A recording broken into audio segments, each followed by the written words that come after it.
then I'll ask myself why I flipped a $300 console, and then I'll turn on the stream. And we're live. Beautiful. From beautiful, sunny downtown Los Angeles. You mean San Antonio? From beautiful San Antonio, Florida. I think I did that exact same joke the last time we played. You did. And that's perfectly fine. Guess that movie just sticking with me too much. And that's okay. All right, let me fire up the simulator. Simulator by Unity. All right, so while you were putting the Roop to bed, I made a drink called the Twin Six cocktail. Okay. It's basically gin, vermouth, grenadine, orange juice, and egg white. So it makes for a very, very frothy, red-looking drink. A roiling, frothy drink? A roiling, frothy drink. So...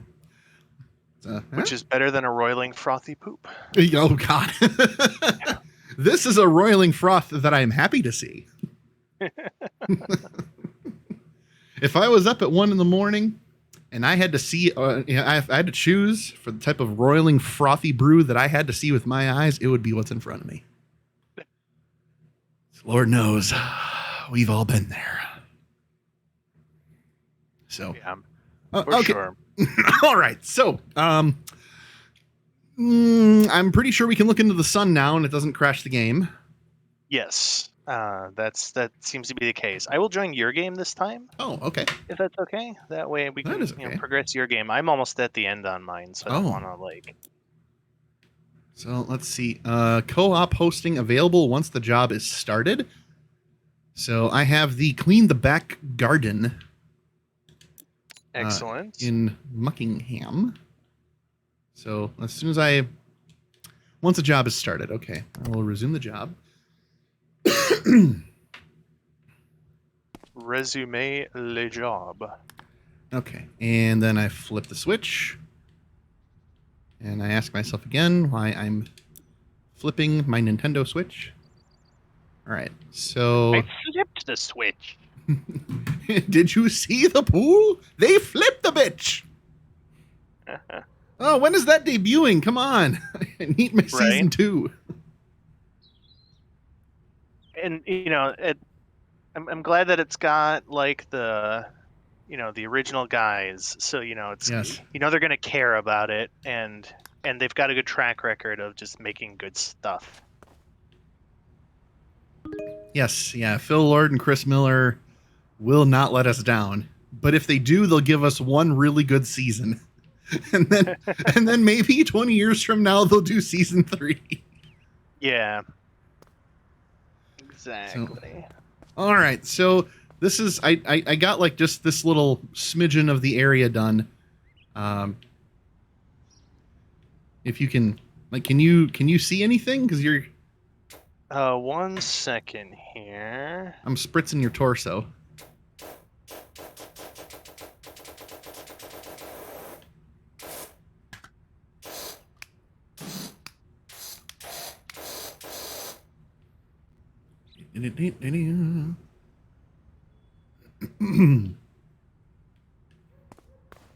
Okay, there we go. Yes, I can see you. Hey, perfect. And now I am spritzing your torso. And you're moving me slowly. With my song. Oh, God. That's not even right. It's killing me softly. You're spraying me harshly. Okay, harshly's in the eye of the beholder, all right? Let's not overreact here. All right, let's fine. Let's not overreact here now, dear guy. All right, dear. Did you ever see the Charlie Barron skit for Midwestern Siri? I have. I saw it for the first time today. Oh, yeah? Fantastic. Yes, it is. Yeah, Charlie's very good. I applaud his ability to find humor, accessible Midwest humor in times where things we need as much humor as we can get. Very honestly. true. Yep. And that my controller batteries are low. What is this baloney? All right, hold on. I will be right back. I gotta get some batteries. Okay.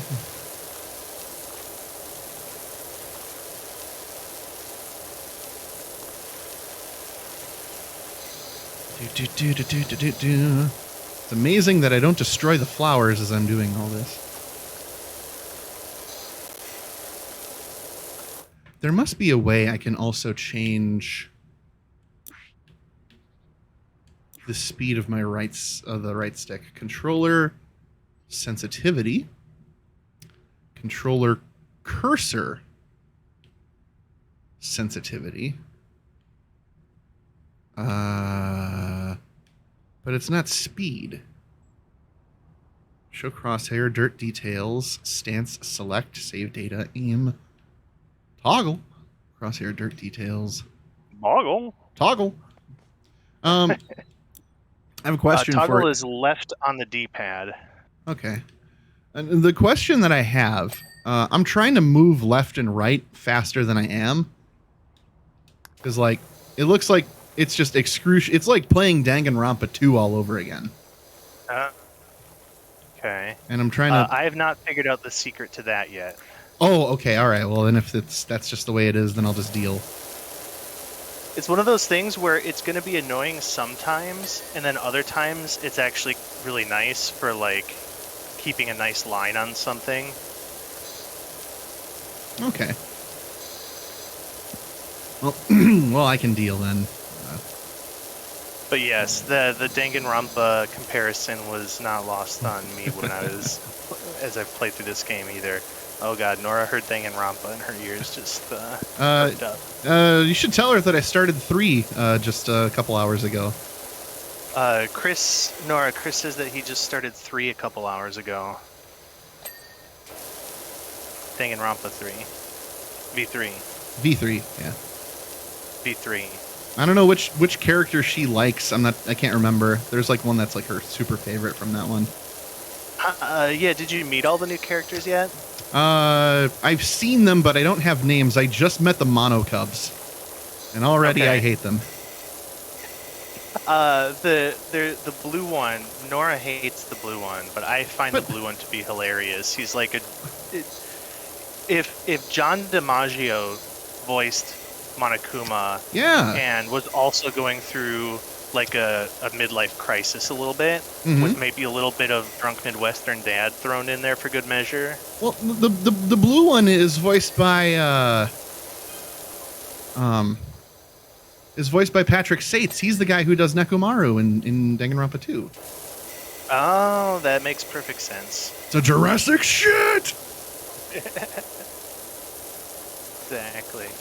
Yeah. I don't know if you. So did you meet everybody after like everybody got like the new outfits and everything? That's the part where I paused. So okay. I haven't like officially met everyone yet. Gotcha. Okay. Perfect.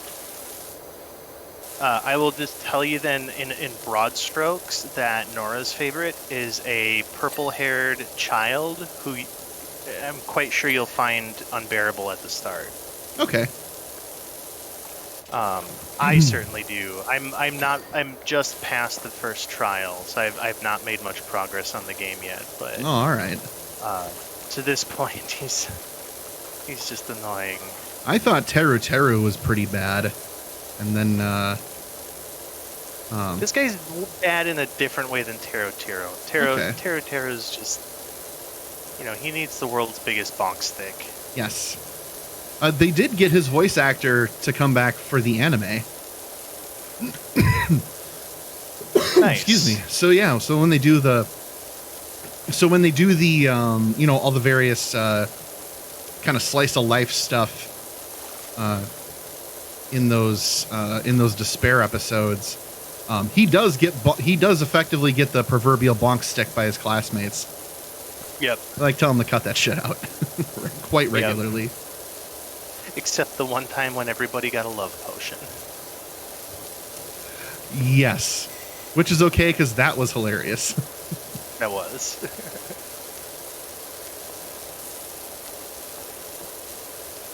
But so besides that, it's been 2 weeks. Hey Henry, what you playing? Honestly, mostly this. It's just been crazy at one of my jobs. And it's the one that is later in the day at the bank. Oh. And by the time I'm done, I just want to just sit down and shut my brain off for a while and chill. And this game is kind of perfect for that. And so I've been just mostly playing this. I haven't really had a chance to get any further in V3. I'd say mostly done with Elden Ring for right now. Haven't had the guts to dive back into Dark Souls 1. So it's just been power washing. No, nothing wrong with that, man. I was telling my friend Steve the other day, actually today, the other day was today, that Power Wash Simulator, that my feelings on it, which I've shared with you, the duality of it is like, why am I doing this? And then the other way to feel about it is, oh, let me just do one more. Let me just do one more. That's really just it. There's been many times where it's like, all right, I need to go to bed. But now it's, there's a new level that's opened up and I really want to see what it's like. Yes.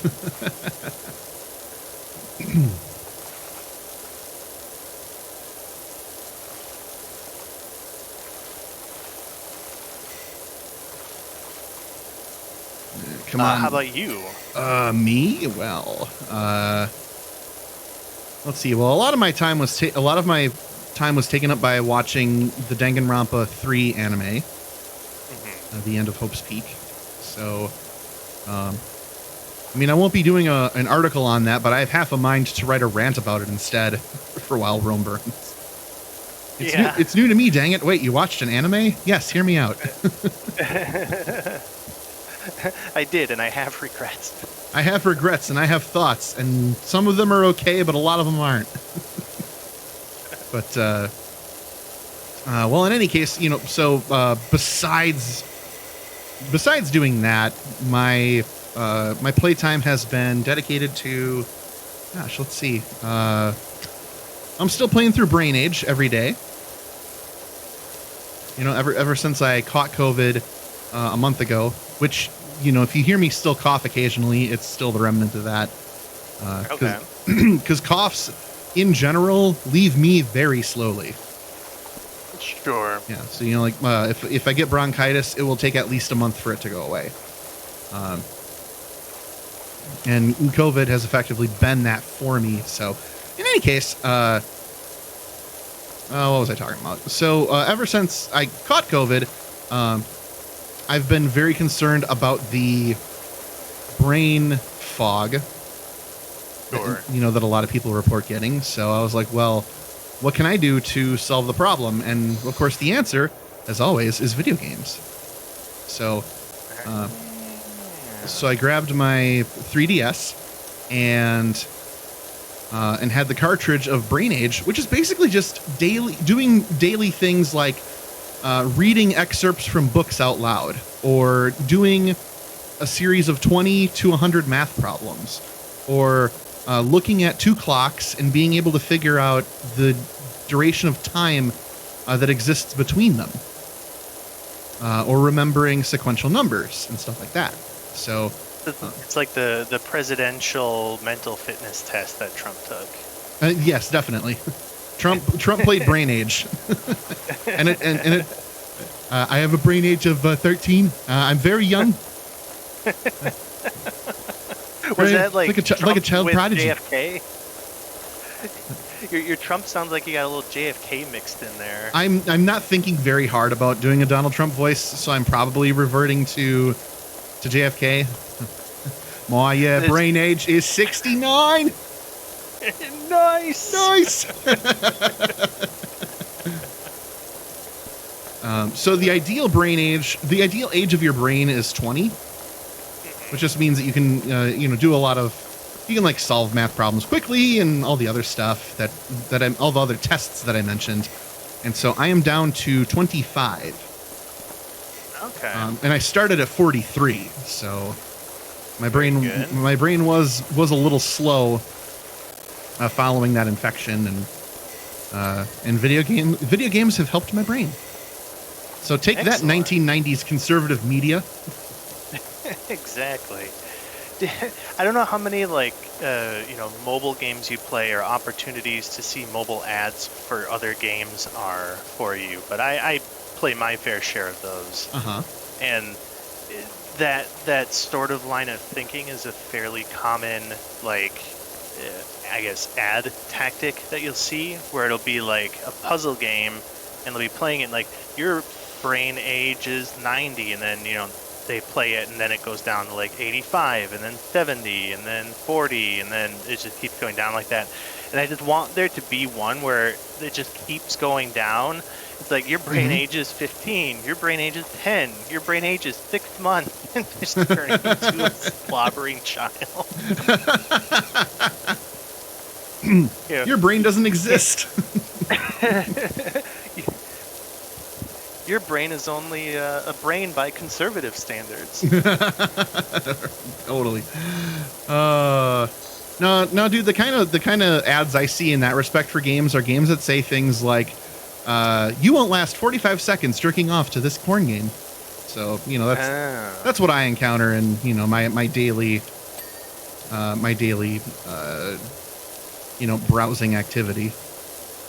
I've never seen an ad like that in my life. I don't know what you're referring to, actually. Well, I'm willing to share that part of myself with the world, that that's a thing that I see. And the fact that I use a lot of ad blocking services means that these advertisers really figured out how to get to the core of who I am as a person. Apparently understanding my ability to perform for pleasure. So, and maybe it really won't last more than 15 seconds. Well, 40. Listen to me defending it and be like, well, it's actually 45. I mean, come on, give me some credit. Jeez. I mean, your Hot Pocket won't be done, but come on. Now, it's the best 10 seconds of your life, all right? Oh, no, it keeps going down. Baby, are you ready for the best Hot Pocket of your life? Because that's what you're going to eat after we're done. Beep, beep, beep. Let's go.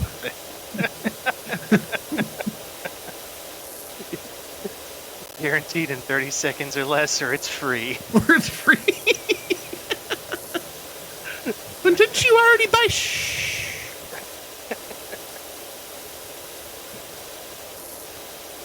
Oh, man. Oh, shoot. There we go. I was trying to remember the button to turn on the auto stream, and I found it.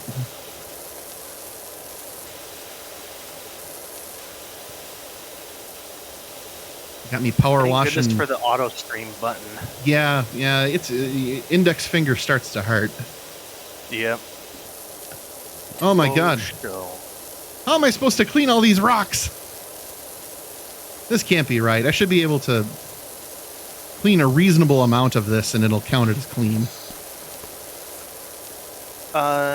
Yeah, the rocks in this one, in my experience, having played through a good chunk of the game now, like these particular rocks in this particular level are some of the most finicky, is like one of the most finicky parts of the game. Okay.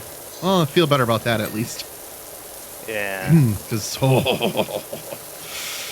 it's like, how much do you have to go? Yes, you didn't get anything underneath here, you dummy.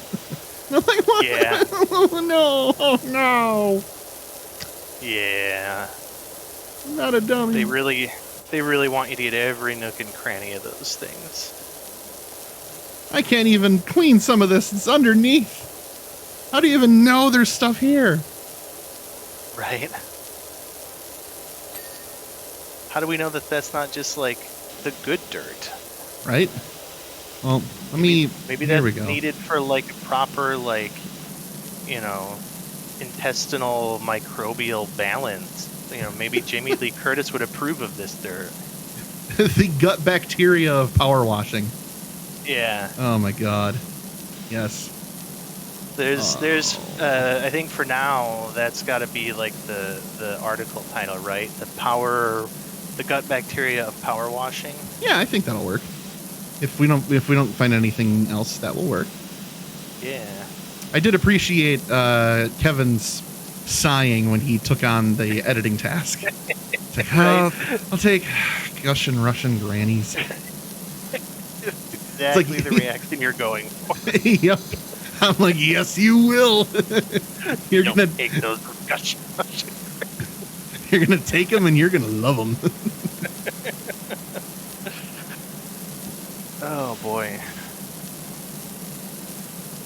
So yeah, that's what I'm trying to think if there's anything else I worked on in particular over the last couple of weeks, and the answer is no, not really. The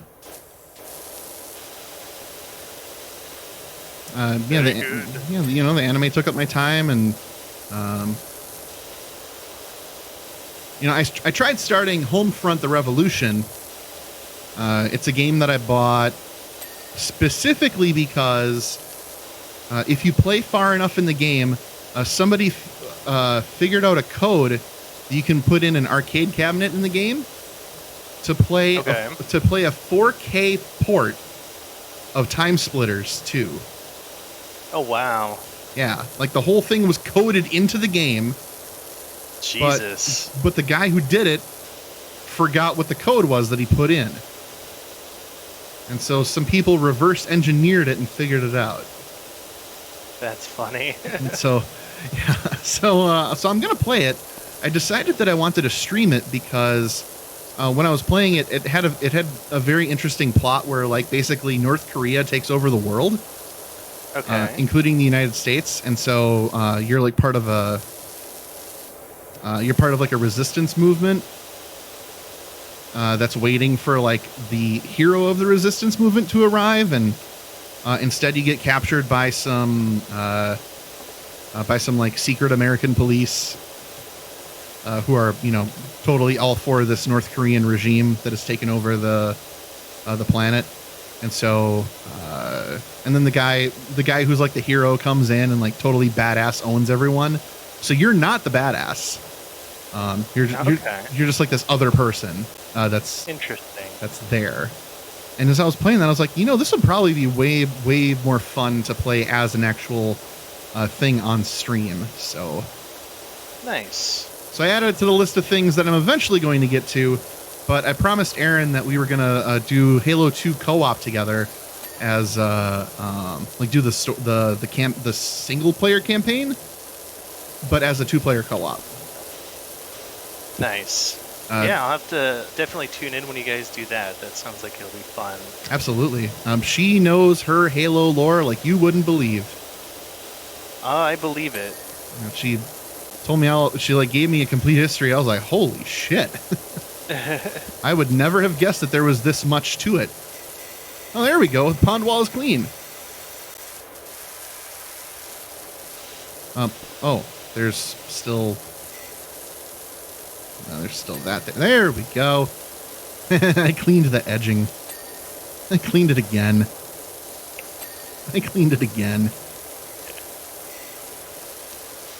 Okay, beautiful. But it looks like the bottom here isn't clean. Yeah, that'll be fun though. Erin is a delight, and I'm glad that she writes for the site and hangs out with us on the Discord. Me too.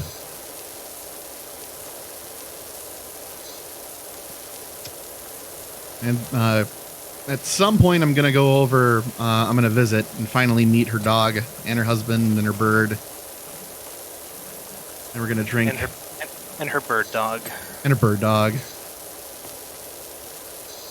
Yeah, she's been sending me pictures of that golden retriever for a long time. And I'm like, this dog is a magnificent doof of a dog. Like he and Sunny would be best friends. Oh, for sure. Absolutely. 1000%. 1000 sunny %. Haha! Got him. I'm gonna clean this bird house. Bird. Bambi, I didn't know you could fly. Did you see that Summoning Salt put out a video about Mario Kart Double Dash? Yes, I watched it. It was glorious. Yeah, I'm still making my way through it. This is I never even thought of the fact that there's really there's been historically no way to cheat your way through that game. Right, I hadn't either except for watching Summoning Salt videos. Yeah.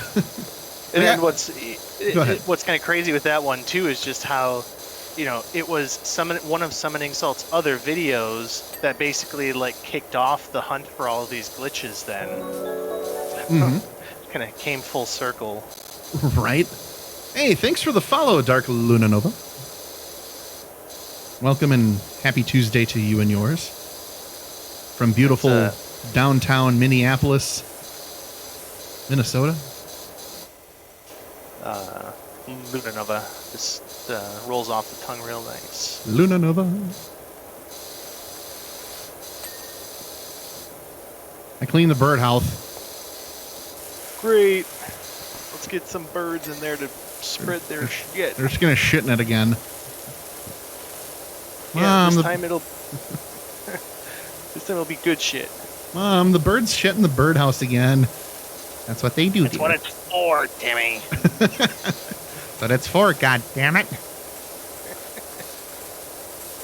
Don't clean it so they cannot shit in it. Now you're gonna do that every week, or you won't get your allowance. Just cleaning bird shit. That's the kind of pay your dues thing that boomers will be all about, right? Yeah, probably. I cleaned out bird shit from bird houses for a nickel a day every summer. Tongue. And I paid for college with that. I used nothing but my tongue, dagnabbit. Yep, nothing but my tongue, which is why I can't taste anything. Everything I eat tastes like bird shit. And God damn it, you're gonna suffer the same. If I can't taste anything from bird shit, then you can't either.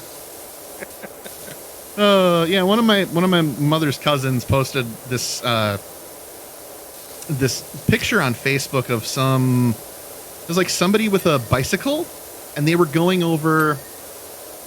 They were on a ramp going over a bunch of kids that were laying down in the street. I'm sure you can picture that in your head, right? Oh yeah. And the caption because this was another, I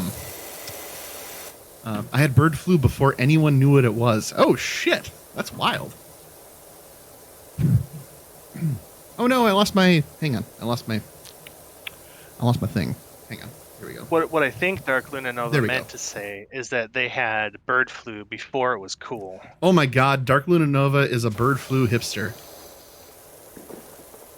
Remember that confirmed when I stayed at your house that one time, and I just decided to look up ridiculous HuffPost articles, and I found that one of that guy who's basically the article title was I've got an allergy you've probably never heard of before. Yes. Oh my god. Oh, yes. So good. So good. Looks like you're almost done. My girls can't wait to get out there. Well, there's about several hundred gallons of water on the ground, so maybe, they should just wait. Now, let the man do as he wants. It's his house. Well. Steps outside and we've turned the entire yard into quicksand. Yeah, basically. Yeah. No, it's definitely, as satisfying as this is, part of the reason why it's satisfying is that you don't have to deal with all the standing water and then, yes. power washing the muck around that you've cleaned off of the stuff. It just kind of, they just kind of wizard it away. You mean like how wizards apparently wand away their own poop? That's exactly what I was referring to. Yep. Dark Lunanova, a fair warning. Bodily fluids are shared in a verbal sense on this channel often and without compromise. It simply is. The way it was meant to be. Deny it, run from it. Frothy 1 a.m. poops arrive all the same. Exactly. Boiling frothy 1 a.m. poops. Where's Ariel, Daddy? I don't know. She went to play outside. Fuck. Whoops, lost another kid. Getting back to that that picture that my cousin shared of the bicyclist going over the on the ramp to over the teen kids. It was with the caption, "Before the world got soft." Oh my God! And I was like, did you show that one to Heather? Not yet. His Facebook page is a gold mine for all that shared stuff. Totally nice dude when I see him at like family gatherings, but man, he boomers be booming, and he booms. But you just know that if that guy actually saw kids doing that, he would like immediately go post on like his town's Facebook page about how disrespectful the kids are these days. On nextdoor.com, kids dangerously biking over each other. What the hell? Where are their parents? Exactly. That's what you'd be saying. Yep, 1000%. And it's like, the world was pretty pissy about that too when that happened. You just weren't paying attention because you were the one doing it. Yeah. The world was always soft and easily offended with that stuff. That's not new. All this talk of, Beavis and Butthead, they're so good. It was, they got away, it was before, you can't make jokes like that on TV anymore like they could. And I'm like, Beavis and Butthead got a shit ton of flack in the press for just existing. Like that show was blamed for a 4-year-old burning a house down. And another one, and another situation where like somebody died, and the media kept saying that it was the kids watching Beavis and Butthead being influenced to do that. And when you actually like talk to the kids later, they're like, "Yeah, I didn't watch Beavis and Butthead growing up." And so just making shit up, and so it's just people being offended. It's universal. People being offended on behalf of other people and getting enraged on behalf of other people for things that nobody's even thinking about. Yeah. So it's. And I'm sure we can think of a couple people who work overtime in that regard too. Oh yeah, absolutely. Darn kids need to stay off my road. or like rock music turning us all evil. Yes. Yep. Satanic Panic. Yeah. Yeah. Play this Led Zeppelin album backwards, and you'll hear them summoning the devil. Music's a huge part of that. Or what about even go back to like, before multimedia, where like reading books was a privilege of the educated, and they didn't want like commoners reading books. And it's just you have that kind of censorship prevalent throughout history. The world's always been soft. It was never hard. Not like your mom. Much like the boomer. Much like the boomer likely complaining. It's always been soft. Yeah. That's what I was going for. I was going for the soft penis joke.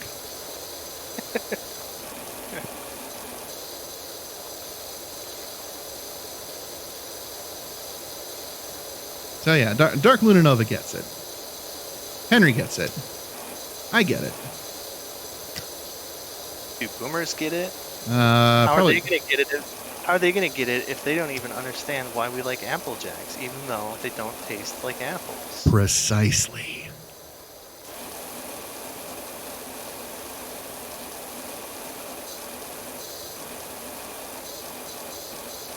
And at the same time, can they also see why kids love Cinnamon Toast Crunch? Absolutely friggin' not. Nope. Never. So, okay, so, oh God.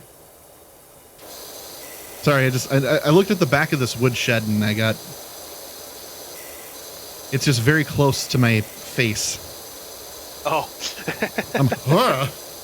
Like, can you imagine like encountering a structure this moldy, this damaged in real life, where it's like a foot away from you, and you're like, all right, what creepy crawly has so far eluded my peripheral vision?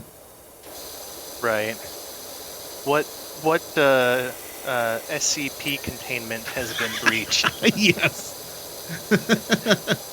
SCP-735 cannot be observed directly, resides in the back of a woodshed. Exactly. Or the typical boomer, when I was your age, I had to walk to school 12 miles uphill both ways in the snow with the boner. Thank you for adding the with the boner, Luna Nova. Yes! Yes! Oh, yes! A fellow Jeff Dunham enthusiast. Well, the old Jeff Dunham, like. Yeah, he hasn't aged well for sure. No, like for its time, it was great. I laughed a lot at it. I do remember trying to introduce Jeff Dunham to our roommate Jared, and I don't remember that. Well, you see, I was watching it. And that was the special, I think we all the first one we all saw, and he introduced the character Sweet Daddy D. Oh God! Which poor Jared. Yeah, Jared just like, look, it'll get better. Just hang on, this guy's really funny. This sucks, but Jared just has like the worst like luck or timing with that sort of thing. Like when we were playing. What's the game where you pass the thing around and make people guess the word? Catchphrase. Yes, catchphrase. That's right. And of course, he got the word lynch. Oh yeah, what the hell? Poor Jared. Yeah, poor Jared.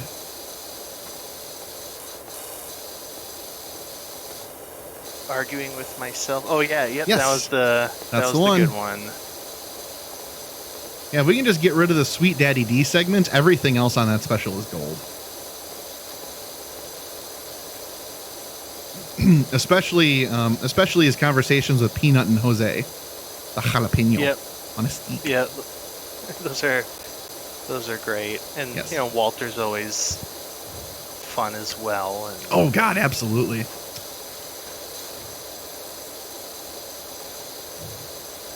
In fact, I remember one of my earliest memories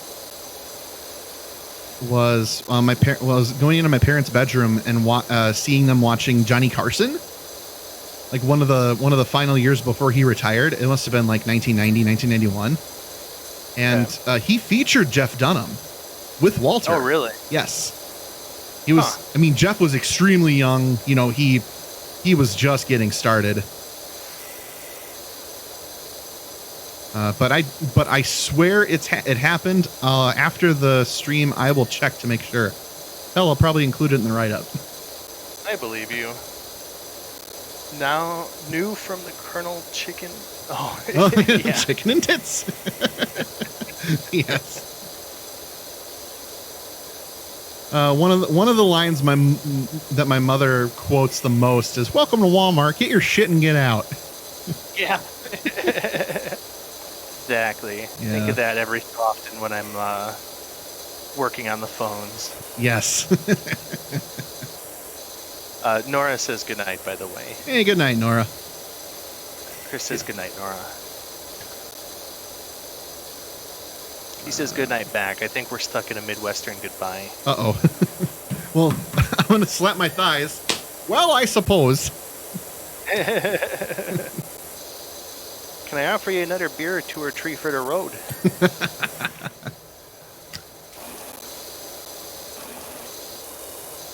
Well, yeah, I'll be, speaking of, I'll be visiting, the family this weekend. It'll be the first time I've been up in a while.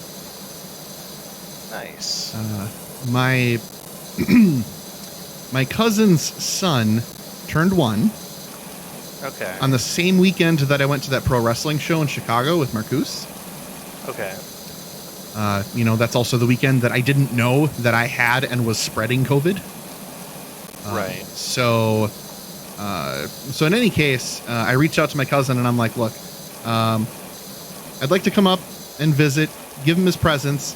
Also, if there's anything that he didn't get that you think he would want, like my wallet's open. So I'm going to be bringing a 1-year-old $50 worth of toys. So very good. Yes. And also his older sister, a bunch of popcorn from It's Poppin' in Westfield. So nice. So I wrote enjoyable. Yes, I wrote myself into doing that anytime I come up to visit. I get popcorn from my mother, I get popcorn for Nora, and I get popcorn for Emran. Just a constant of the universe. Excellent. So good to have traditions such as that. The Dear Walter, I gag when I brush my teeth, but not when I give my boyfriend oral. Oh, God. Oh. Everybody's got certain talents. Yep, absolutely.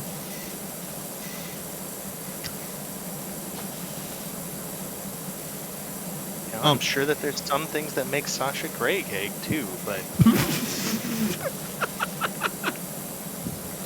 it's actually the smell of pine. Pine sol, actually. Pine sol. Not even like natural pine, just the fresh scent of pine sol, just something about it. She don't like it. Oh man, we're at 99%. Yes. The hell's left? So, how do I? Doghouse roof is one of them. Roof because doghouse. Where? Oh, I see it.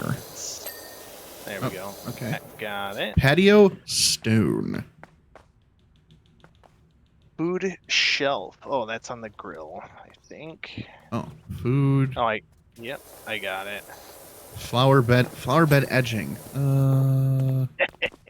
Said it again. Flower bed. This is a flower bed. But that edging's done. Just show it. Just show it. Oh, there it is. Haha, caught you. Bwah. And the stepping stone. Stepping stone. Stepping stone, stepping stone. Alright. Yeah, see, this is where... Oh, wait, hold on. I think it's... Oh, this is stepping stone. Yeah. It can't be the waterfall. Where do we have Doit? Dang, those Avies are thick. Hey, you found it. Got him. Nice. Extra cleaning liquid is in stock. Open the tablet to continue. Oh, now you get the time lapse. Yeah, I get the thing that you saw. Okay. So satisfying. Yes. Oh man, it's even cooler when you got the 2 people on there. Mm-hmm. Indeed, indeed. Okay. Hey. Man, I can't navigate a tablet for shit. Okay. Let's do a quick one. Let's clean the dirt bike. That's a short one. Okay. It's a 75-0. Gotta space out the big jobs with the small jobs. Gotta pace. Sure. One thing, if you haven't, that I would recommend buying is the in the shop here. There's a nozzle that you can get that it does the same thing as like the red one, where it's the sharp stream, but then it like twirls it around so you can get better area and splash coverage with it. Oh. It's worth getting on. It's like, because you have to buy the extensions and nozzles separately for each of the like levels of power washer, and that nozzle is the one that I always buy first because it's so useful.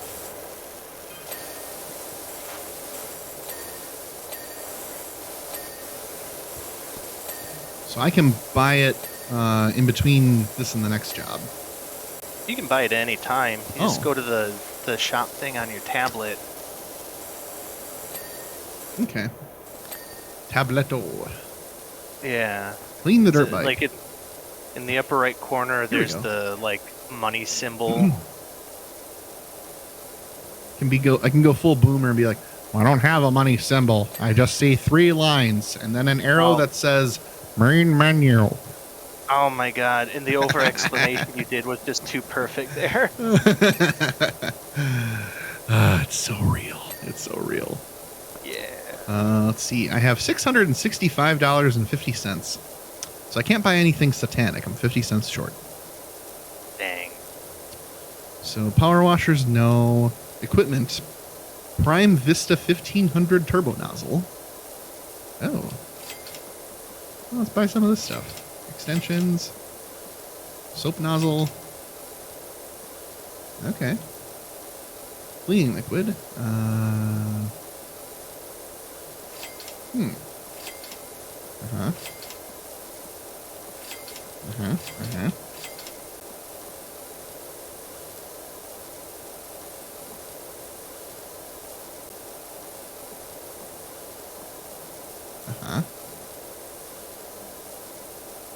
I can have a donut pink pressure washer? Now we're talking. Not yet. You can't. That's for one of the later like pressure washer models that you can buy. Oh, okay.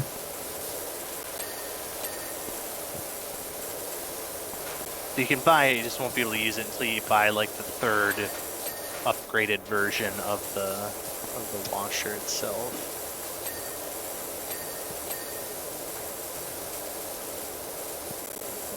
Handlebar. A fuel tank. Hey, there we go. Which one's the fuel tank? Okay. Yeah, there's the nice little... There's that, then it's going to see me... Oh, it does... I was hoping it was going to show like like show me like stuck going through my tablet, figuring out what to do next. But I guess not. All right, to the bungalow, where I looked into the eyes and I kept crashing the game last time. The Eye of Sauron? Yes. Aha, you see that, son? I can look at you now. Aha! I'm going to spray the sun. Wow.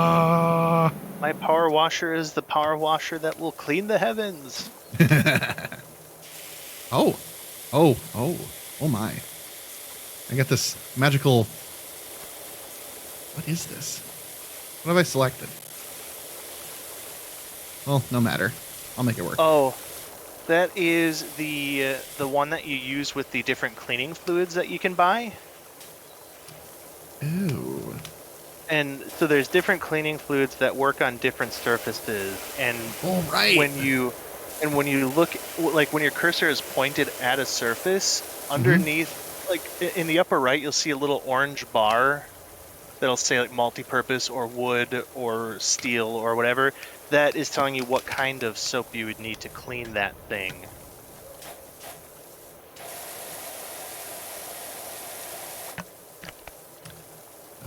So it's useful if there's like big areas to clean. Like there's a couple areas where I've used the soap sprayer for stuff. It definitely has its uses, but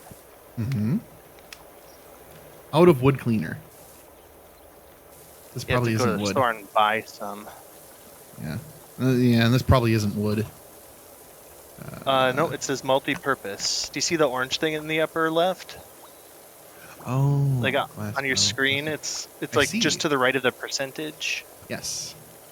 So yeah, that whatever that says is what you're pointing at, and then like what you need to in order, or like what kind of soap you need. Oh, what the hell do I have? Let's see, wood. I didn't equip any of this stuff. Like I have it, I bought it, but.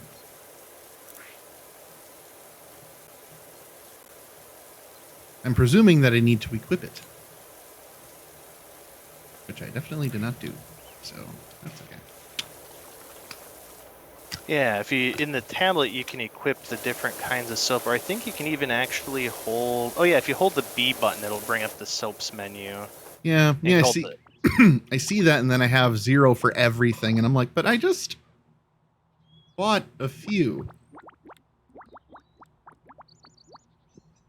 So, I'm not sure what happened there. Like, I went to the shop, and yeah, cleaning liquids. Yeah, I bought them. I'm gonna buy one again. I'm gonna buy one here. Here we go. Oh, you gotta have the washer or like the soap nozzle equipped. Right. So there's a soap nozzle. And then once that's equipped, then hold B to go into the thing and choose one of your soaps. Got it. Aha! Oh! Oh, look at that! Oh my. I got excited. I know the feel, man. Oh man, just look at that coverage. It just obliterates. Yep. You don't have to pressure wash shit. It just does it. We're not even pressure washing. We're just washing. Just washing. Just regular. We're not power washing. It's just regular type. Exactly. Oh my god. This changes so many things. Well, it is limited. Like, there's not infinite soap to buy. So, like, it does change things, but you gotta use it a little wisely. Well, okay. Well, in that case, I will. I mean, don't let it. You know, don't let me dissuade you. No, don't have to I have it saw. be like a potion situation. I'm gonna save it for the final boss. Exactly. Yeah, for the final power washing boss. Yep. Well, what I saw was that I already burnt through half the bottle, so. The playground was my fave to work on, the Luna Nova. The playground was pretty dang fun. It was very big. That was the first one where I realized, like, oh man, some of these things are going to actually take a while. But I agree, that was a fun one. I think my favorite so far, actually, there's a giant boat that you get to do. It's later in the game. And that one, I had a lot of fun with the boat. You remember the you remember the meme of the cat in like a business suit sitting at the kitchen table? He's like, I should buy a boat. Yes.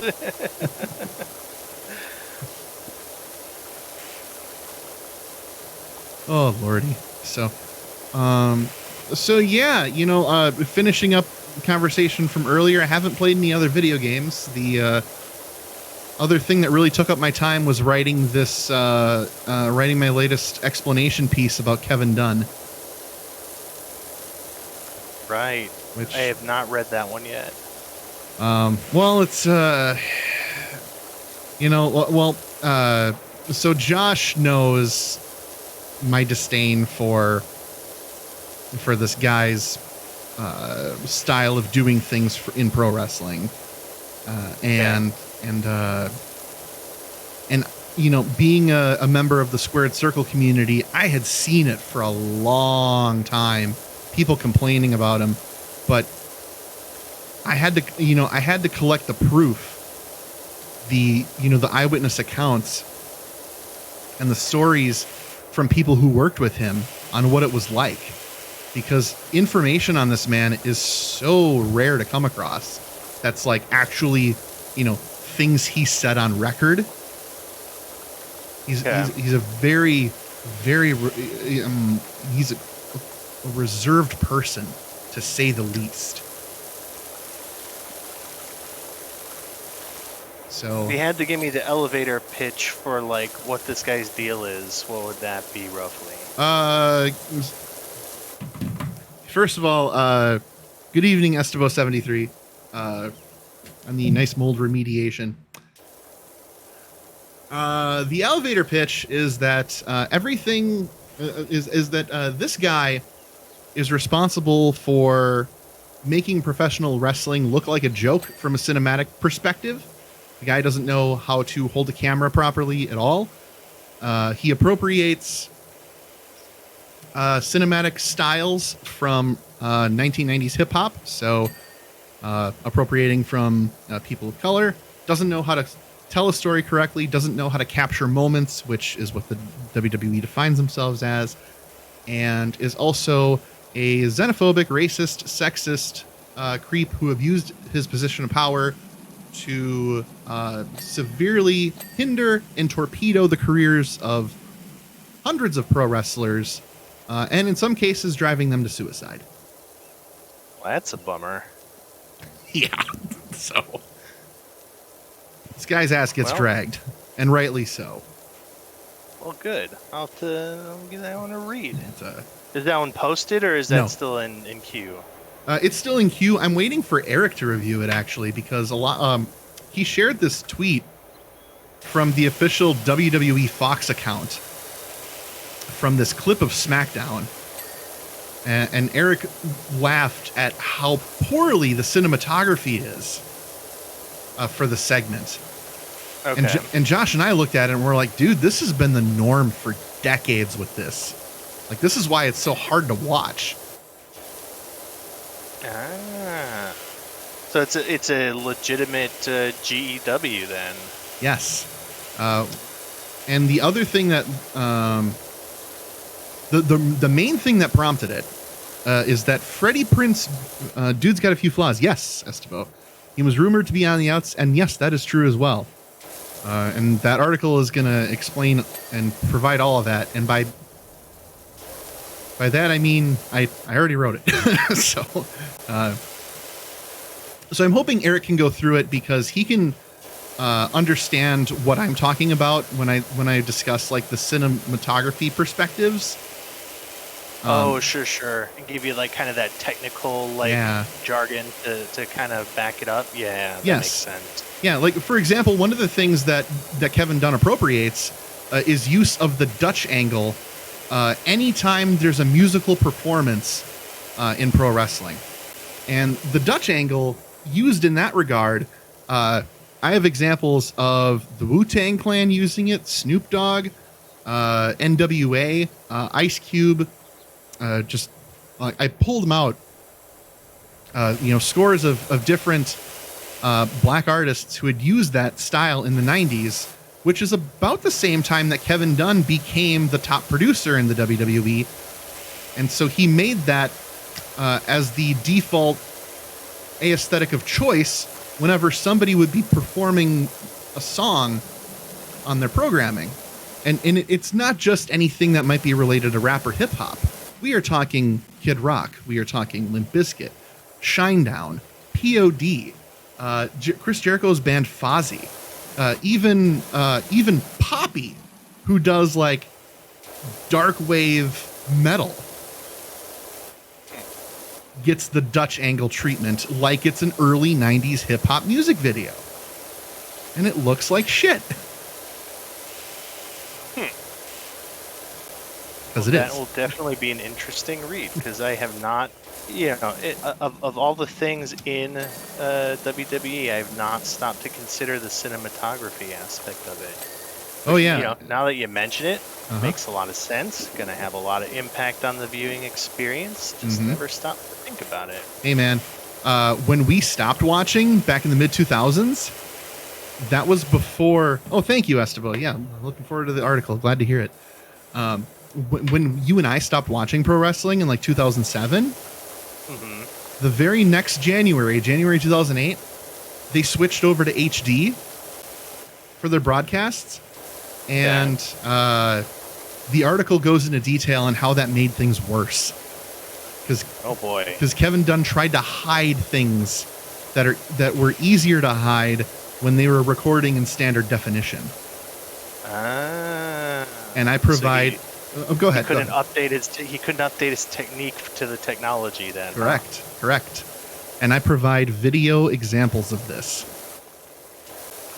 Beautiful. So, and I actually like put in a warning. I say, if you get motion sickness easily, you might want to skip this. But yeah. So yeah, there's a lot to cover, which is why it took me such a long time to properly write it. But the thing that prompted it, which is what I really wanted to share with you and everybody watching, was that I'm sure that you're all familiar, or at least have heard of, the actor Freddie Prinze Jr. Yeah. Yep. Right. So, besides acting in Scooby-Doo and a bunch of other stuff, he was a member of WWE's writing team from 2007 to 2009. Okay. So he was there like writing scripts and plotting out storylines and matches and stuff. And currently, he's trying to get his own wrestling company started, which will have every member of the crew, from the wrestlers down to the technical crew, fully unionized under the Screen Actors Guild. Okay. So he's working on that right now, and while he's working on it, he has this podcast where he shares his experiences of what it was like working for the WWE under Vince McMahon. Because as I've explained in other articles, Vince McMahon is he is like the king of micromanaging. Yeah. So Freddie Prinze Jr. explains how Kevin Dunn, who actually had held considerable favor with Vince McMahon while Vince was there, Freddie and the other writers would have ideas for the women or for other wrestlers, but women in particular. And he would openly criticize how he didn't find them attractive, women. And he would say that we're not going to, he would have the influence and sway to say, we're not going to do that match. We're not going to do that storyline. So Freddie mentions how they would have to throw away up to 6 weeks worth of planned storylines because of who made Kevin Dunn horny.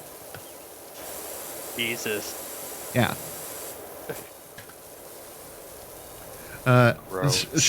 Speaking of gross, shout out to the Twitch ads featuring women trying to say poop. Wait, what? This sounds amazing. This is the kind of ads I've always wanted.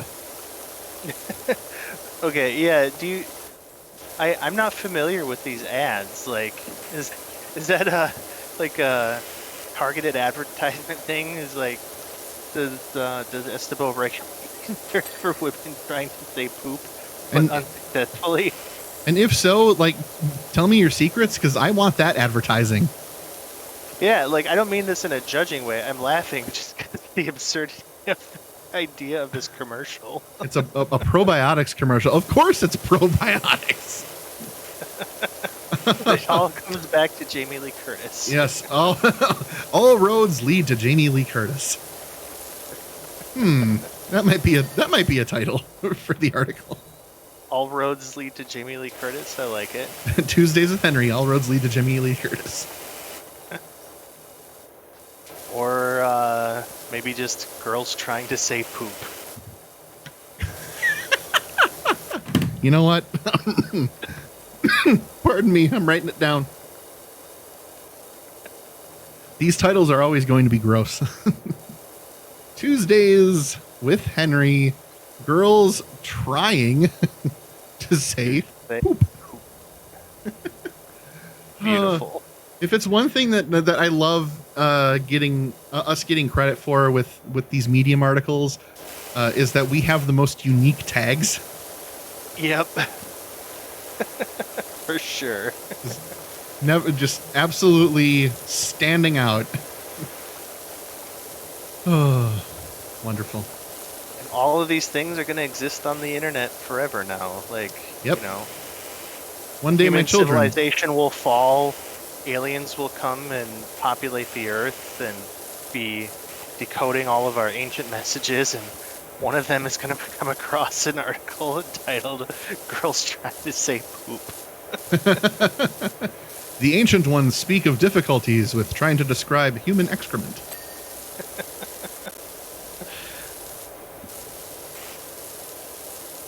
This was apparently attempted to be written in terms of humor. Maybe they take it as like a religious text. I'm just, or even like, if society crumbles and then like goes back to a more analog kind of thing. Just imagining some like professor like several thousand years in the future. All right, turn your books to page 385. Tuesdays with Henry. Girls trying to say poop and analysis. The book of girls trying to say poop. Can anyone tell me what this 21st century author was trying to convey here? Exactly. Saw them during Raw too. Oh. Yes, I would find ads about people trying to say poop very entertaining. I will take it over Keytruda and the other nonsense I encounter anytime I watch something on streaming. Like there's like this sparkling water commercial I keep getting of these girls trying to say say the name but incorporate it into other words. It starts with like aha or something like that, or that's the name of the product, has the phrase in it, aha. Oh yeah, I know the one. I know what you're talking about. Yeah. I can't recall its name, but it's just insufferably dumb. So what if we combine like some of the ads that you were talking about before now with these ones, and like, you know, you'll poop in 30 seconds or less. Try not to poop in 30 seconds while playing this porn game. Exactly. Oh man, this is quite the erotic game. Somewhere Nikomaru is smiling down on you. The three tenets are a good night's sleep, a good appetite, and a good shit. Exactly. Oh my god. I wonder if Patrick Sates has a cameo. I could probably pay him to do some sort of like probiotic ad as Nekomaru. Beautiful.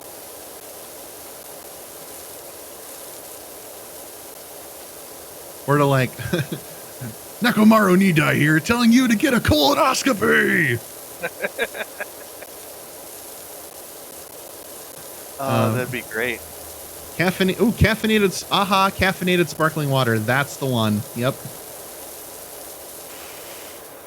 Yeah, those commercials are. There's like the only exception is that there's this one with Jenny Slate and Ben Schwartz reprising their roles from Parks and Rec, and that one's and so that's good. But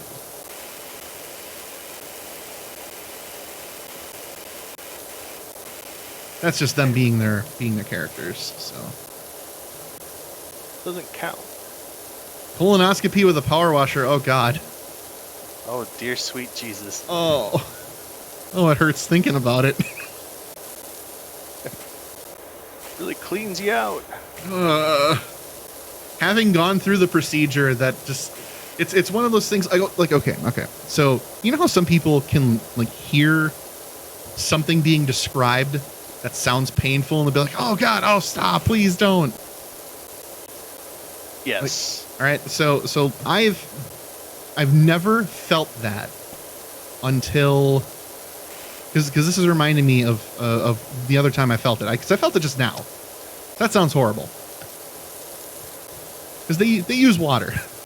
They're using a power washer. I'm not going to survive. That's true. But the other one was I was watching a TikTok a couple of months ago, and it was about kidney stones. I can't remember the content of the video itself, but the comments said, "Well, if you really want to do your bro a favor, the kidney stone comes out, just get down there and blow it right back in." Oh no! And I was like, ah! Why would you ever think this is okay? Oh my god! Why? Like, no.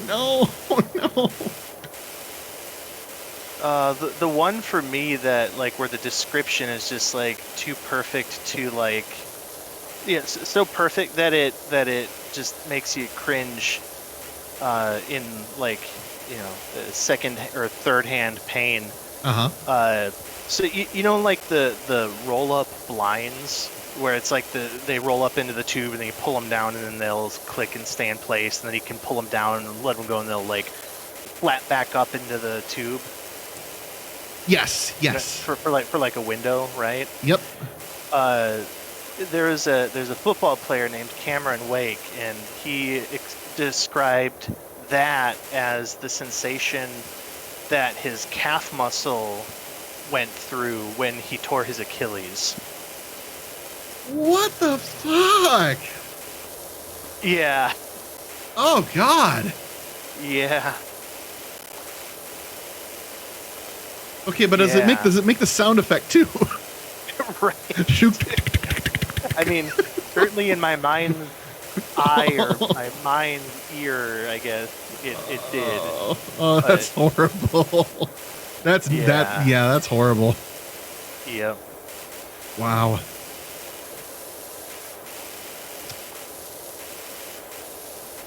So I have that mental image with you. Congratulations. Great. It's the most cursed episode of Looney Tunes.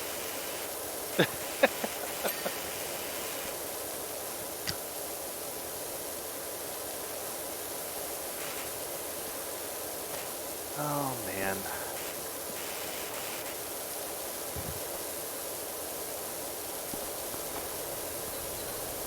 We gotta figure out a time to hang out too. Like, yes, we do. We need like 3 separate ones. Like, we need one with just you and I, the game. We need one with you, me, and Holly, and we need one with the kiddos thrown in there too. Yes. I would love for the whole family to be able to come down when it's not miserable outside. Right. Yeah, we'll figure out a weekend maybe sometime. I gotta talk to Holly about it, but we'll find some time. Okay. So depending how much time we get. So like I know that we've got the Walking Dead games on our docket. Yes. The other game I think I've mentioned that I would love to play through with you, since you've managed so far to avoid spoilers for it, is Inscription. Ooh. Yes. That's the one that looks like a roguelite card battler, but I've mentioned like it's got like Doki Doki Literature Club style, or not style, but levels of subversion of expectations. Ooh. Man, it was really something when I went to my Switch collection, because you're reminding me of this, my physical collection, and I was able to put my physical copy of Danganronpa next to Doki Doki Literature Club in alphabetical order. Oh shit! Nice. It's like, oh. Yeah, I'm absolutely down. Are simultaneously like each other and very much not. But yeah, that's I've got it on Steam. I can bring my laptop with. We can play it. It'd be great. Oh hell yeah! Yes. Yeah, I'm super down for that. I figure it'll depend on kind of how much time we have, because Inscription is one that would be good if we have, just like a weekend or a couple of days where we're not going to be able to get through like the entire Walking Dead series in that time. So just kind of depend on what we can get on the books.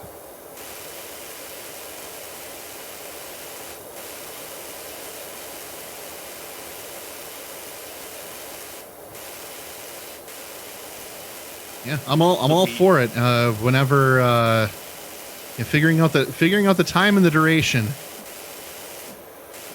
the greatest challenge. Yep.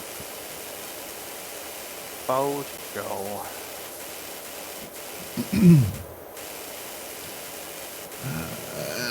Let's see. I'm just working on the back door here. my nozzle. I wonder if maybe it would be possible to find a time where, like, we could take a week and then have Holly drive down. No, having both cars, though, I don't know. We'll figure something out. What if she Ubered all the way to Madison? Yes. Spend a couple days hitchhiking. Sure. Have a grand old time. Go wrong. Right? Yeah. She could just rollerblade down. Yeah, there you go. See, incorporate Derby into it. Sorry, roller skate. She would yell at me if she heard.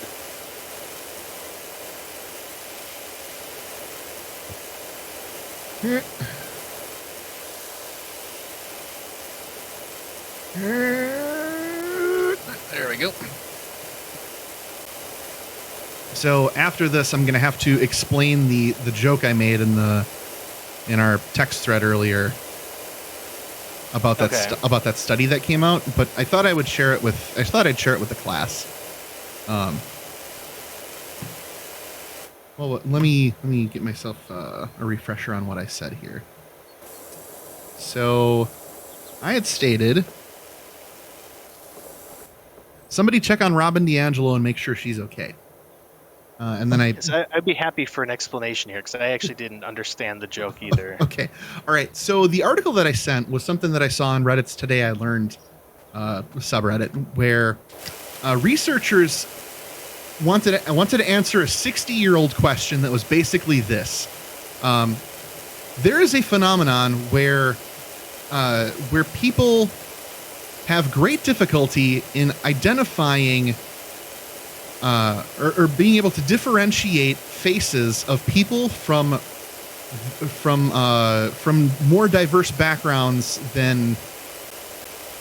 Hang on, I'm totally saying this wrong. I got to get this right.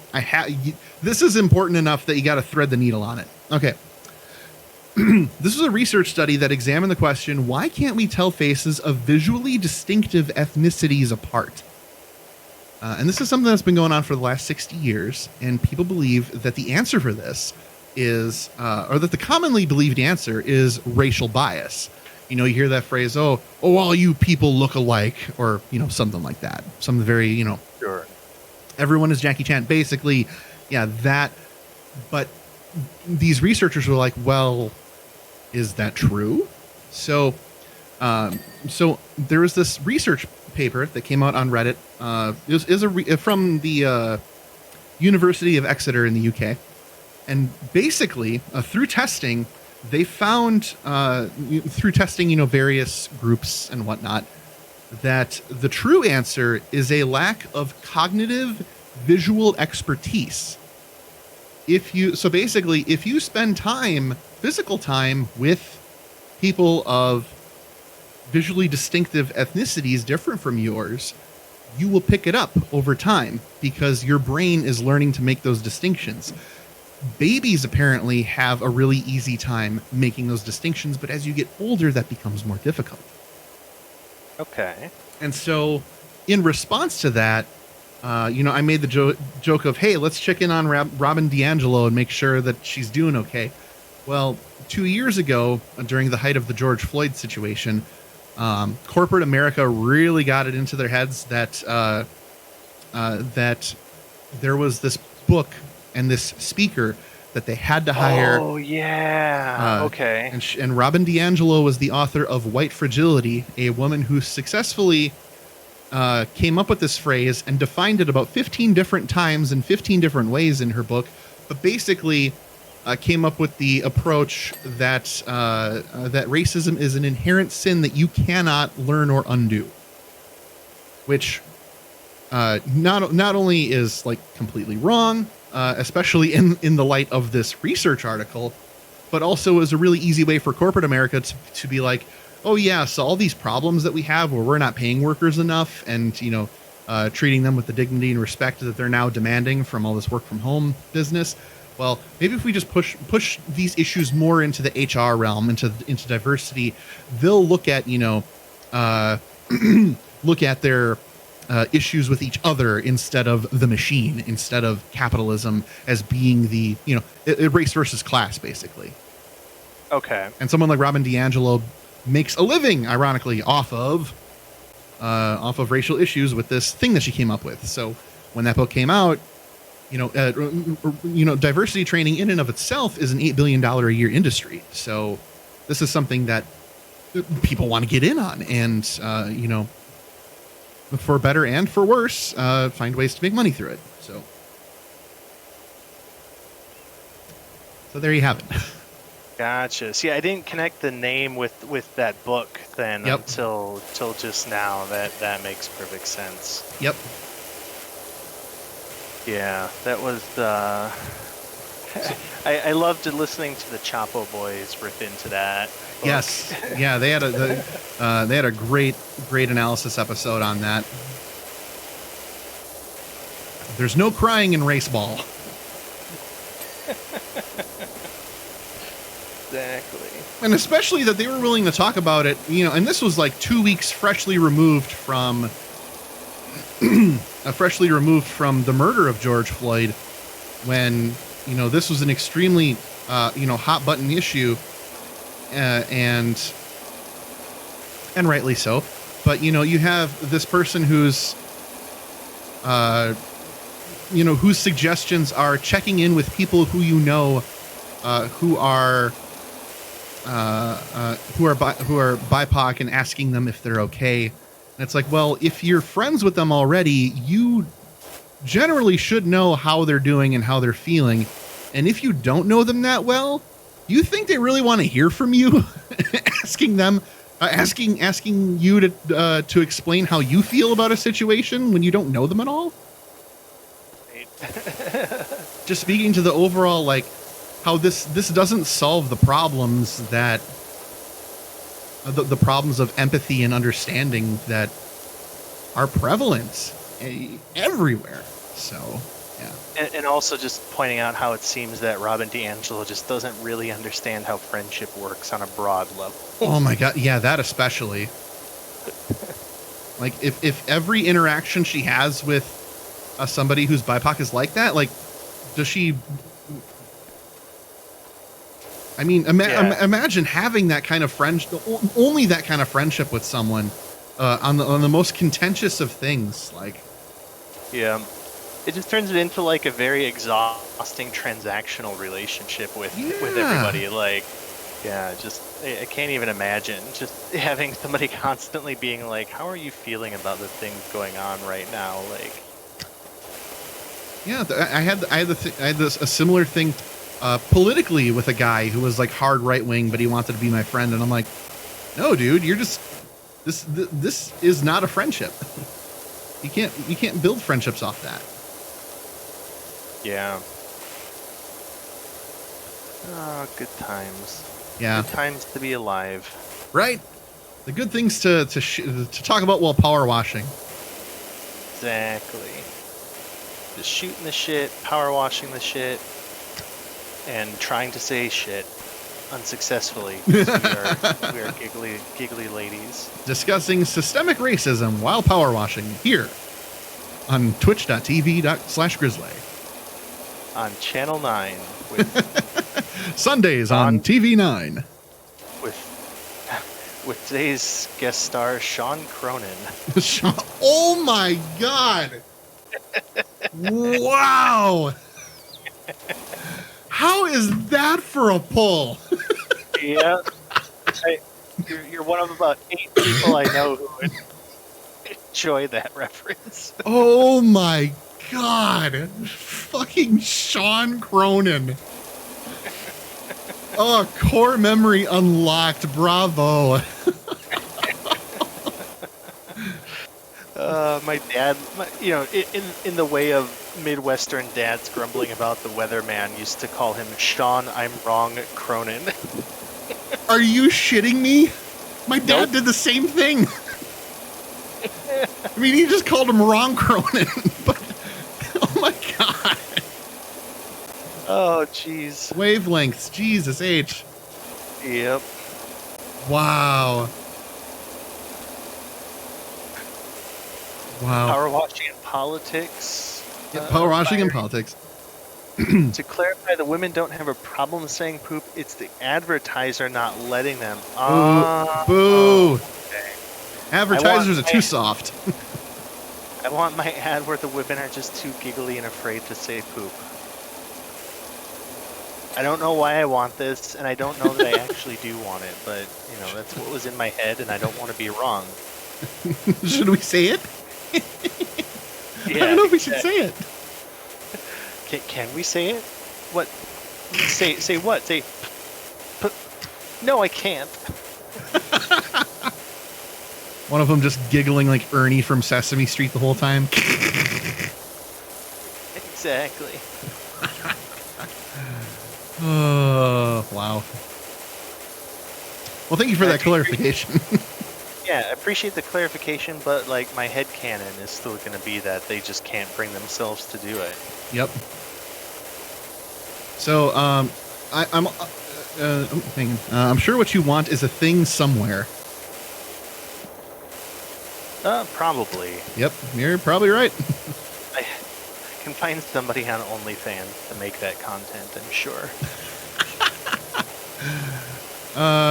Speaking of custom content, I needed you to hear this.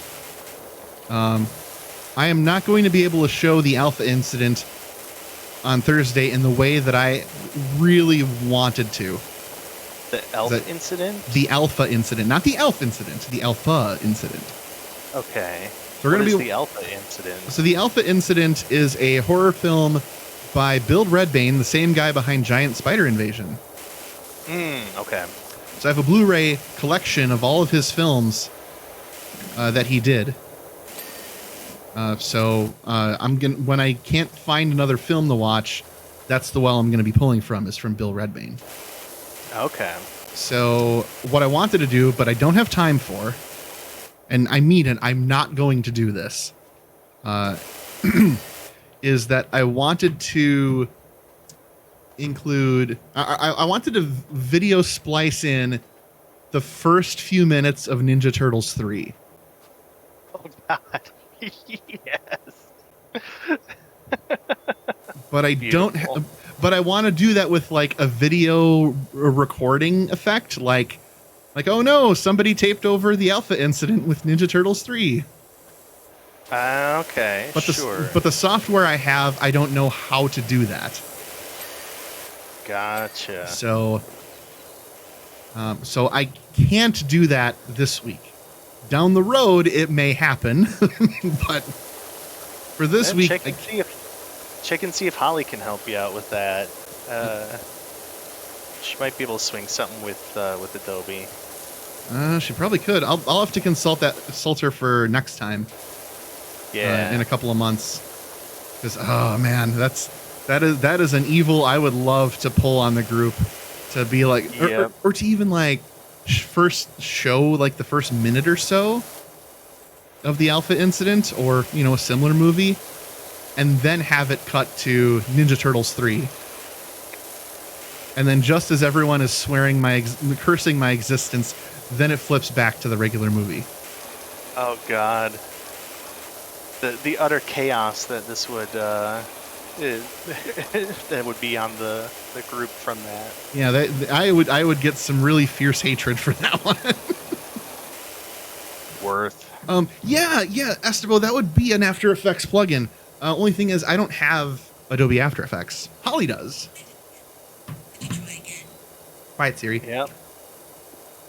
But yeah, she does. So I may have to commission her for that assistance with my next pick. There you go. Yeah, that would be pretty great. Yes. But also, go ahead. Oh, no, you go. Well, I was going to say, as a kid, I loved time travel movies. So for me, Ninja Turtles 3 wasn't bad. Oh, no. I'm not going to say it was good. Like, Back to the Future Part 3 is my favorite Back to the Future film. Is it the best Back to the Future film? Absolutely not. But it is my favorite. Now, in a similar vein, I liked Ninja Turtles 3. Is Ninja Turtles 3 good? Absolutely not. But it has a charm to it because it has plot elements that I like. See, it's one that I kind of I should give it another watch and give it a more fair shake. I just have the bad, not even bad memories per se, but like the perception of it being bad stuck in my head from childhood, because at that time in my life, I wanted, quote unquote serious Ninja Turtle action. I didn't want goofy samurai bullshit, right? And so it wasn't what I wanted out of a Ninja Turtles movie at the time, and I've never really given it a fair shake with an adult, eye towards it or not. So I'll give it a watch sometime. Okay. Yeah, Ninja Turtles 3 is definitely like the most Saturday morning cartoon of the three films. And I say that knowing full well how campy Ninja Turtles 2 is. But Ninja Turtles 2 is fun because it's fun and also has a plot that you can follow and is believable in the scope of the established universe thus far. Whereas Ninja Turtles 3 does not have that. Yeah. TMNT 2 is my favorite. Like, I say that I wanted a serious Ninja Turtles movie. I guess what I really mean by that is I wanted Ninja Turtles not dressed up as something else. It's really the only criteria. Because, TMNT 2 is my favorite. Like, it's still unabashedly one of my favorite movies of all time. The costume, say what you will about the movie, but if nothing else, like the costume effects hold up super well. They do for the age of the film. Like, hats off to Henson Studios; they did amazing with that film. Yes, they did. Esteban, like a scrub bad tracking is what I was thinking. Very, very much that tape over effect. But, on that note, Henry, if you're looking for that kind of serious tone to it, to Ninja Turtles of that scope, I will let you know how this pans out, because I have the original 1987 cartoon on Plex. Okay. But they're pulled from like iTunes or CBS or something, so it's actually in high definition. Oh, interesting. You remember the old joke there? Heroes in a half shell. In widescreen. So it's not in widescreen, but it is in high definition quality.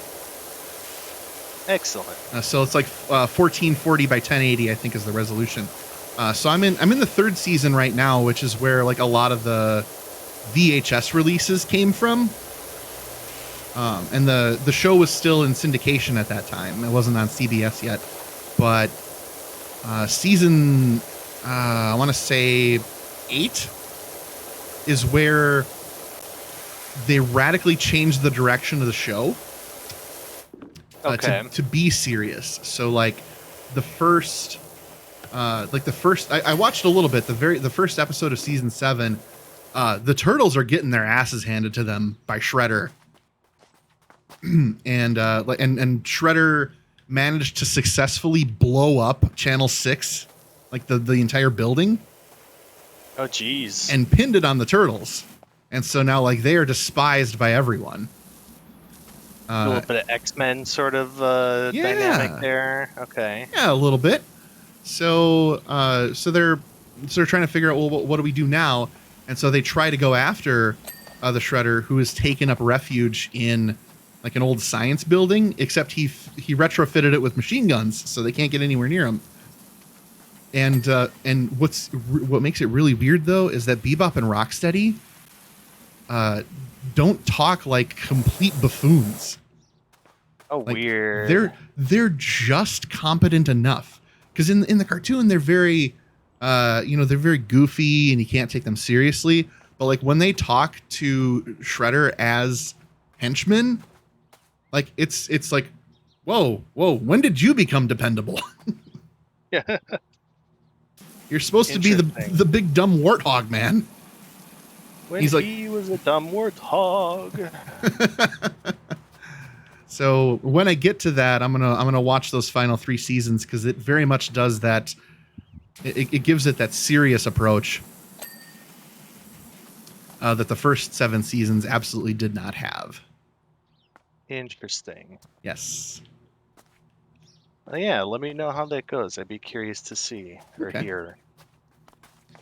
So yeah, I'll let you know. In the meantime, yeah, season 3 is it's a slog.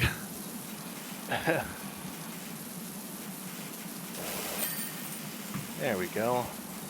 Got it. $1,000. So for my pick, then after yours, we're gonna one of 2 things is gonna happen. One, Simon will be taking my pick, and we'll be watching presumably that Godzilla movie that he gave to you to put on the Plex. Or if he is scheduled to work that day, which he may be. I don't know if I told you he's got a job at Jimmy John's now. You did tell me that, yes. Yeah, so if he's going to be working that day, then you'll all suffer my pick, which I'm going to the same well from which I withdrew Joshua and the Promised Land. Oh, I am delighted to hear that. So it's nothing. It's not by the same people. I don't mean that it's going to be the same folks that made it. Just from that guy's still making his next movie. Yeah, just that I heard about this other cartoon initially from the same source, and you're all going to be in for a unique brand of suffering. Oh, I love it! You broke me with the thumbnail alone. I couldn't stop laughing at that fucking thumbnail. It was so good. I was so happy because like I had watched the Saber Spark video about that a couple of times, because like it's one of the most popular ones on his channel. And then I'm like, but I wanted to screen it first. Is this really going to be good for like bad movie night? And I got like not even halfway through, and it's like, this is going to be perfect. We're yeah. Oh, what all-timer film to watch with the group. Yep. That was a masterpiece. Masterpiece. 5 out of 5. Exactly. I'm gonna go to this bench. Have you guys checked out the subreddit Obscure Media at all? I have not. Hang on. I'm adding this to my Apollo app. Like I eat that shit up. On a similar note, for both you and for Esteban, subscribe. There's a YouTube channel called Dr. Rip VHS, and it's like, if you've watched any of like the Black Spine editions of Best of the Worst on Red Letter Media, it's basically that. Like, it's not just like movies; it's just VHS tapes that he finds. So it'll be stupid shit like, this one is like one episode children's show, pilot episode that never took off because it's awful production quality from the 90s. Or this one is a corporate training video. Like, it's just all random stuff like that. And nice. And you can find some real gems on there. That does remind me, I don't know when this will ever happen, if it'll happen, but if there's like one thing I've always wanted to take you and Holly to, is the Found Footage Festival that's held in Madison every winter. Yeah, you've mentioned that before. That sounds delightful. It is a curated pick of like 15 to 20 clips of VHS tapes that these guys have from their warehouse. And that warehouse, like they get all the VHS stuff that exists, like, you know, people starting their own businesses, people who tapes of live bunion surgeries, how to start your own business of having a princess themed birthday party, people who drink urine for health benefits. I mean, they find these, and on top of that, David Letterman had thousands of these tapes in a storage facility, and when he retired, these guys reached out to Worldwide Pants Incorporated and got the tapes from them. Wow, that's awesome. Yeah. So that found footage festival, they go through, their latest best of, essentially. Found footage festival. Truly a time capsule. What was the Esteban's asking what you said, the VHS, what was that called? Oh, you got it. Okay. Yep, put it into the chat. Very good. Thank you. Yep. It's like I can't often just like sit and watch things all the way through from that. It's one that I'll just peruse and try to find some good stuff from occasionally, because it's just like I don't have the willpower of like Mike Staslaka or somebody. So endless trash.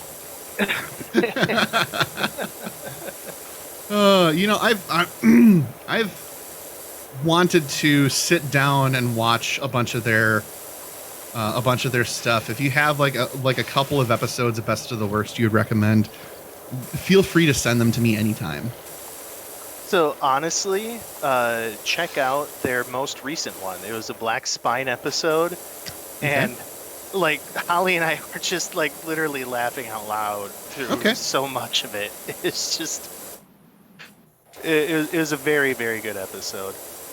And then I'll certainly look for some other ones that have like actual movies that they talk about that are good to watch, and send you some links. But yeah, their most recent Best of the Worst was very entertaining.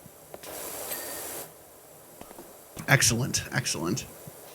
Because what they do is they play Jenga, but they call it Junka, and it's all just tapes that don't, they're not like, widely distributed professional tapes. They're all Black Spine tapes. You can't tell from the outside what the tape is going to be. And they put them into like a Jenga tower, and they pick, they pick ones out and replace them with different tapes that they have off to the side, and make a pile of the ones that they pull out of the Junka tower, and then they have to watch all the ones that they pull out of the tower based on whichever of the two people lose. It's great.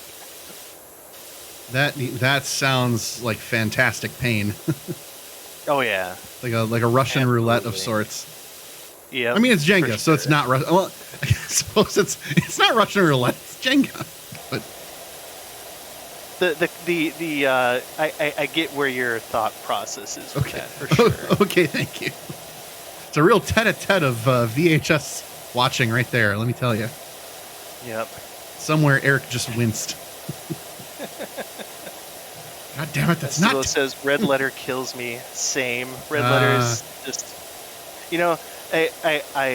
I understand, like, the danger of like parasocial relationships, but god damn it, I just want to have a movie night with the Red Letter Media Boy. Right? Yeah, I totally get that. It helps that they're from Wisconsin too, and just when they'll throw on the Yooper voice, which they do in this episode. It's great. Oh, excellent.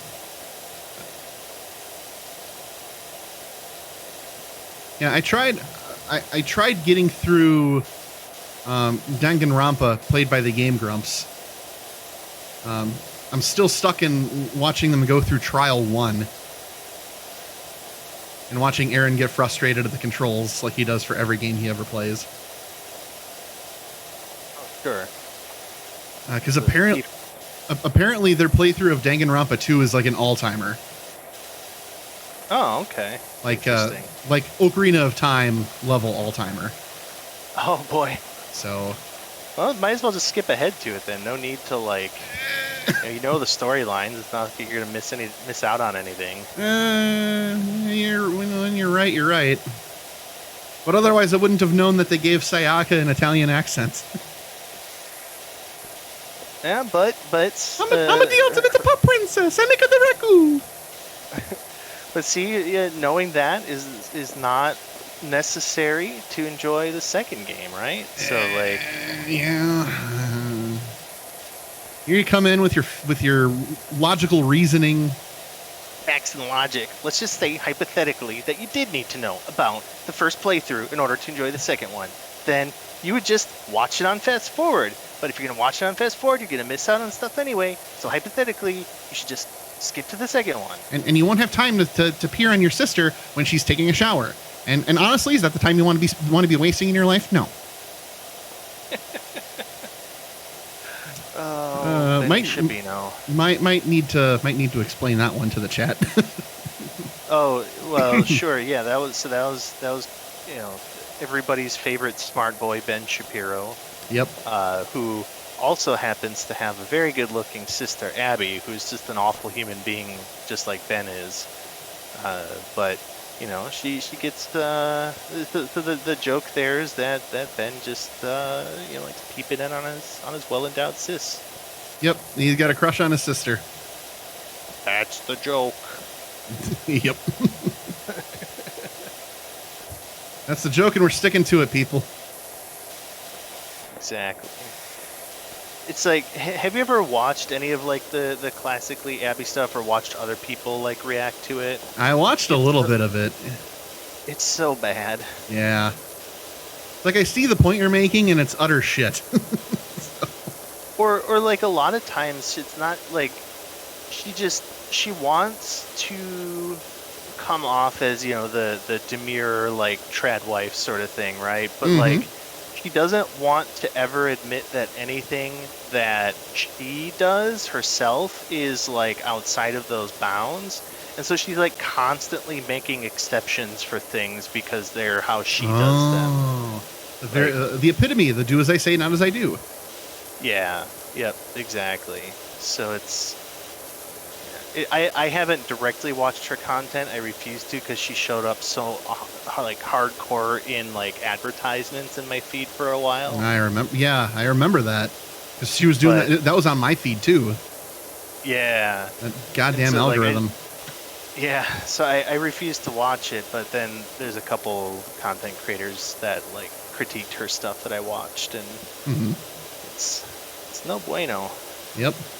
I have a friend who, well, I say friend in a more acquaintance kind of term, because we met when I was on The Price is Right.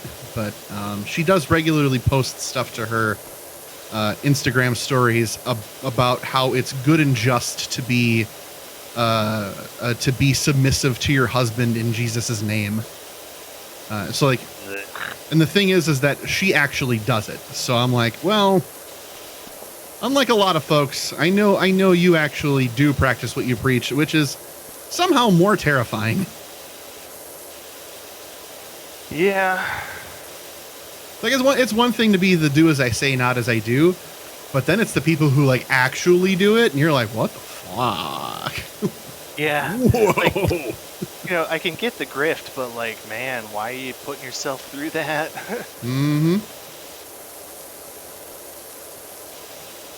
Well, that is an opinion. However, since it's a stupid ass opinion, I have elected to ignore it. Exactly. You and Dennis Prager can go just buddy up, I guess. Yeah, pretty much. 9:55. Somehow I don't think we're going to finish this playground. Oh, yeah, for sure. This one is... there's a lot to do on this one, so we'll... I haven't even made a lap. Make it a couple more moments. And a couple two-tree moments? Yeah, I want to finish this dinosaur. Okay. That's my goal. Dino Rampa. Dino Rampa. Exactly.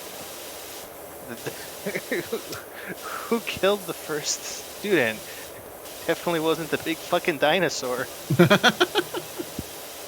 A dino has been discovered. Dino Kuma. Dino Kuma. Oh no! Oh no!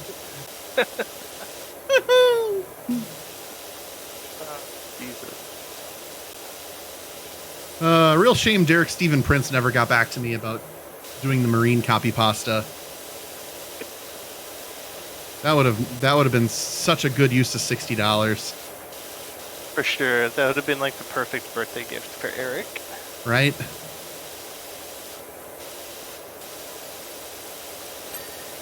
There we go. Floor edge cleaned.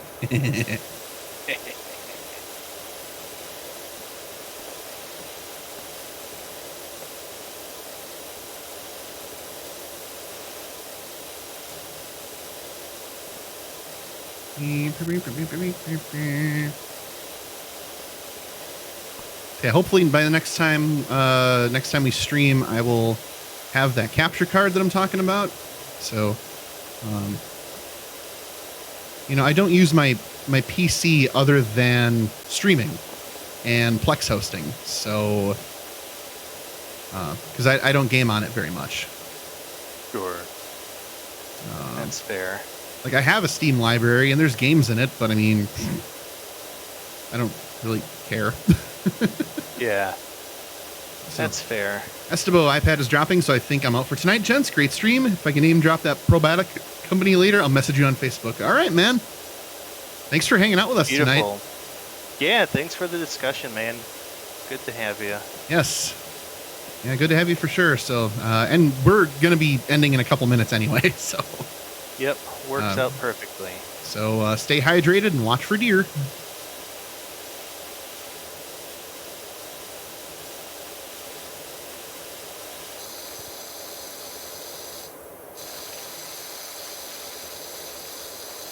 Just one more thing. Dino Boy almost done.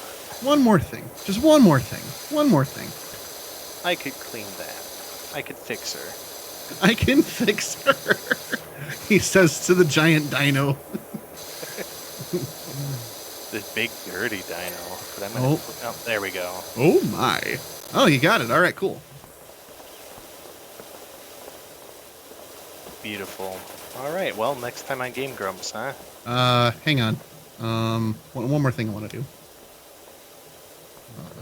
Are you drawing dick? Are you drawing dick butt? I'm going to draw the crudest, most misshapen wiener ever. See, look at that.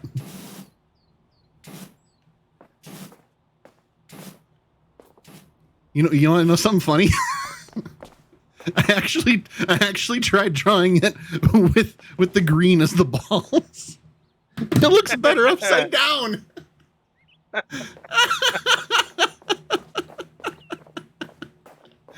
Oh no. Let's add some beauties. I already did. So oh god, it's got pubes on the head everywhere. It's got pubes on the head. Oh no. Oh, don't pluck those. Oh. All right. Yeah, there we go. Yeah. Let's let me zoom in on. Let me zoom in on that. Ignore the giant Huang as the. Oh my god. Perfect. So let me do menu. Oh wait, how do I leave? And. I mean, this thing saves automatically, right? Yes. Oh, okay. Well, then I'll just go to the menu. So, all right, folks. Thanks for watching. Be back eventually. Until then, stay safe. Stay hydrated. Watch for deer. And Henry, what do you got to say to our 4 viewers? after seeing the pubes all over the peen? Nothing. Very good. All right, folks. Until next time, take care.